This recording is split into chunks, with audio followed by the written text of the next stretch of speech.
Oi, eu sou a Ethel, eu e o Marcos temos esse canal para a gente poder apresentar alguns passeios e algumas viagens que a gente faz. Glasgow é uma cidade grande, considerada a maior cidade da Escócia. A cidade ela é originalmente do século VI e além de sua importância industrial, ela possui uma universidade, fundada em 1451. Esse era nosso primeiro objetivo na cidade, visitarmos a universidade. Mas aqui eu vou acabar abrindo um parênteses e explicar que tudo que planejamos para aquele dia na cidade não deu muito certo. Então, em vez de acabarmos contando sobre alguns atrativos da cidade, nós vamos comentar sobre um pequeno perrengue que a gente passou ali naquele dia e acho que serve de alerta ou de cuidado para as próximas viagens. Como nós dissemos, nós começamos a nossa visita pela Universidade de Glasgow. Então nós fomos para o estacionamento da universidade e assim como comentamos, estávamos com todas as nossas bagagens dentro do carro. Como era durante a semana, a universidade ela estava em funcionamento, então o estacionamento ele estava muito cheio e demorou muito para a gente achar uma vaga. Ok, achamos a vaga. Via de regra, na experiência que nós tivemos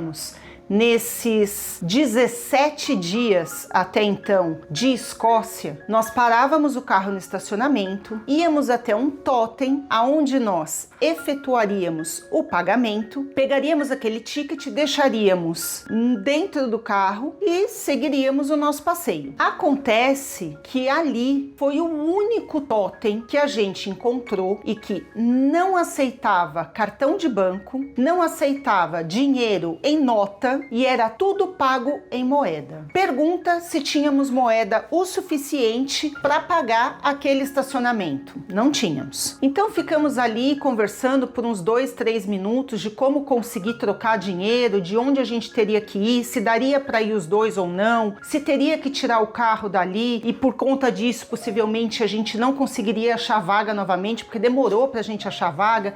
Enfim, ficamos naqueles 5-10 minutos ali de conversa e a gente decidiu que a gente ia ficar calmo, ir para acomodação, deixar nossas malas. A pé, nós procuraríamos um comércio, trocaríamos o dinheiro por moeda e voltaríamos para a universidade.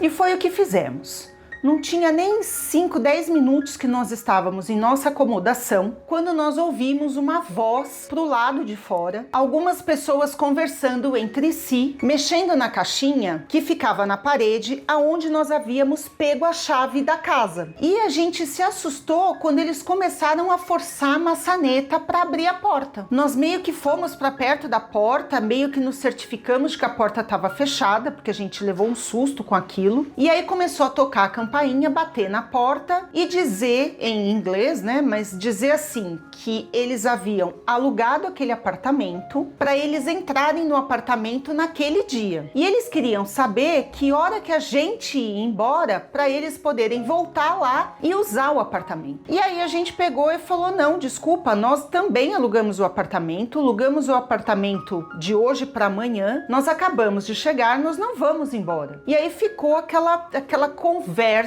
meio estranha. Eu olhei pela janela e eram 2 casais. E nós estávamos em minoria, éramos em 2 pessoas, um casal. E aí o rapaz disse o seguinte: "Você pode abrir a porta pra gente entrar e tentar resolver juntos esse problema?" Gente, podem me julgar o quanto vocês quiserem, mas da onde eu venho, não se abre porta para estranho. Então foi quase que um coro meu e do Marcos: "Desculpa, mas não vamos abrir a porta". Começou aquele debate: "Não, mas a gente alugou, não, mas a gente alugou também". E aí a gente falou: "Por gentileza, aguarde um momento que a gente vai entrar em contato com o dono do apartamento, que foi a pessoa com que alugou o apartamento para nós". O Marcos buscou ali pelo aplicativo. O dono do apartamento não havia nos passado, por exemplo, um telefone fixo, então era tudo pelo aplicativo mesmo. E pela janela eu vi que eles começaram a fazer ligações. Só que, gente, o que eu acho que acaba servindo de alerta é assim: o dono do apartamento apartamento, que é o anfitrião, ele não retornou as nossas mensagens. Mas não é que ele não retornou aquele dia, e ele nunca respondeu. E aí foi a hora que a gente ficou um pouco assustado e por um momento a gente parou e falou: o que a gente vai fazer? Aqui abre-se um parênteses para dizer que nós não sentimos em nenhum momento, até então, nenhum estado de alerta por questão de segurança. Sempre foi tudo muito tranquilo. Aliás, eu estava extremamente tranquila até então. Quando uma coisa parecida com essa acontece, te dá um bloqueio automático. Pelo menos para mim foi isso. Não deixa entrar, não vai fazer, não vai falar, não vai. Eu fiquei, por um lado, pensando, são turistas assim como nós, precisando de ajuda, precisando de lugar para ficar assim como nós. E se fôssemos nós no lugar deles, como que a gente queria ser tratado? Tudo isso a gente pensou. Mas a gente também pensou que podiam sim ser ladrões, que podiam ser golpistas. Poder, minha filha, tinha sim um caminhão de si, entendeu? A gente não sabia o que poderia ser. A gente estava num país que a gente não conhecia, não sabia que tipo de golpe que tem no lugar, não sabia se era tão seguro mesmo quanto a gente estava sentindo, sim ou não. Eu sei que no final a gente voltou lá e falou: olha, eu entrei em contato com o dono do apartamento, estou aguardando o retorno deles, por gentileza espere, mas não vão poder esperar aqui dentro. Foi isso. Eles ficaram lá na porta por aproximadamente uns 40 minutos, até que eu acho que eles se deram por vencidos e foram embora. E eu fico aqui pensando, eu espero muito que eles tenham ficado bem, mas a gente ficou com muito medo e não quis abrir a porta. E aí vem um leque de medos e receios do que pode acontecer. Eu tinha medo de sair da casa e quando a gente voltasse, eles estarem dentro da casa de alguma maneira e a gente não ter a casa para voltar, e aí a gente tá falando que a gente ia voltar à noite, então como que a gente vai fazer? Eles iam ficar com as nossas coisas, eles iam jogar as coisas para fora, o que ia acontecer? Eu tinha medo de repente eles voltarem com policiamento, e aí eu não sabia muito bem qual seria o tipo de abordagem vindo por parte da polícia. Então o que aconteceu foi o seguinte: conversando com o Marcos, a gente entrou num consenso de que a gente não sairia da casa, a gente ia ficar lá dentro justamente por medo de qualquer outra abordagem que viesse ter durante o período que nós estivéssemos lá. E embora a gente tivesse alugado a casa pelo outro dia inteiro também, a gente colocou na nossa cabeça o seguinte: eu não estou me sentindo segura por conta desta situação, eu vou dormir aqui porque eu não tenho outra opção, mas amanhã eu vou acordar, pegar minhas coisas e ir embora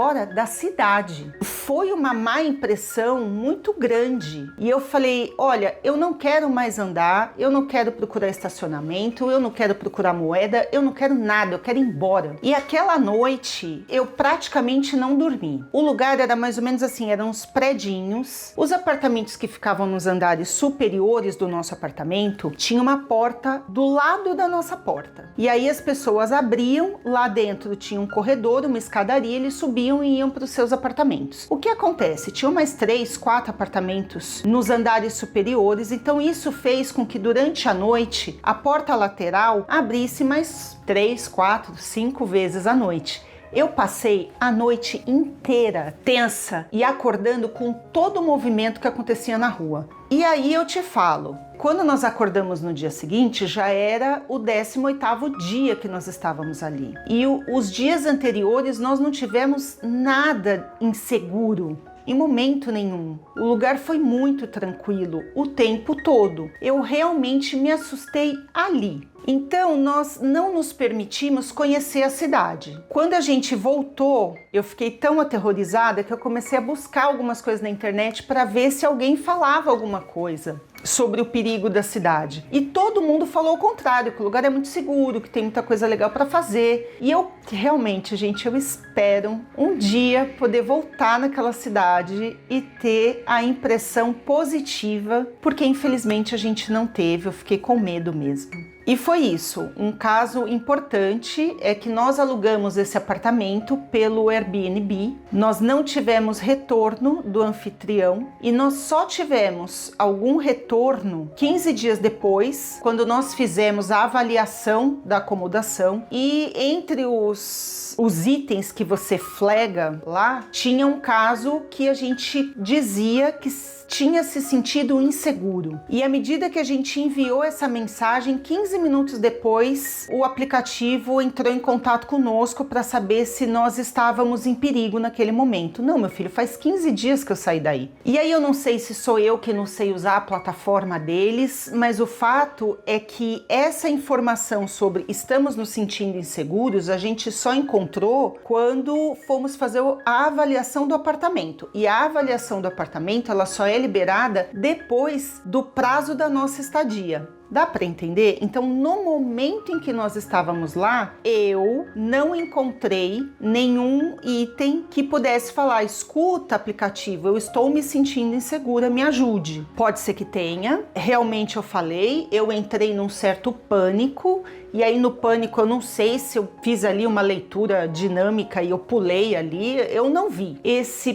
pedido de ajuda ou de orientação que a gente pode fazer ou pedir por parte da plataforma. O fato é que o dono do apartamento não respondeu, a plataforma não soube, porque a gente não soube informar para a plataforma, e foi isso. Deu tudo certo, estamos bem. Eu acredito que o lugar seja realmente muito interessante. Ficamos com vontade de fazer a lista que nós tínhamos feito de lugares para visitar, mas infelizmente foi um perrengue e por conta disso a gente achou melhor ir embora. Todas as viagens ela tem os seus perrengues e aqui a gente também teve. Mas se me perguntarem, foi tudo tão fascinante que esses trechinhos quase se apagam, quase perdem um pouco do seu significado, assim. Foi muito pouca coisa acontecendo de negativo em prol de tantas outras coisas positivas, sabe? Eu realmente queria ir embora trazendo um pedacinho de lá pra cá, porque ultrapassou expectativas mesmo. Eu já falei isso, mas eu vou falar de novo, ultrapassou expectativas. Todos os vídeos nós terminamos dizendo que foi a viagem dos sonhos. E eu devo dizer que foi sim uma viagem que ultrapassou o que nós tivemos de sonho.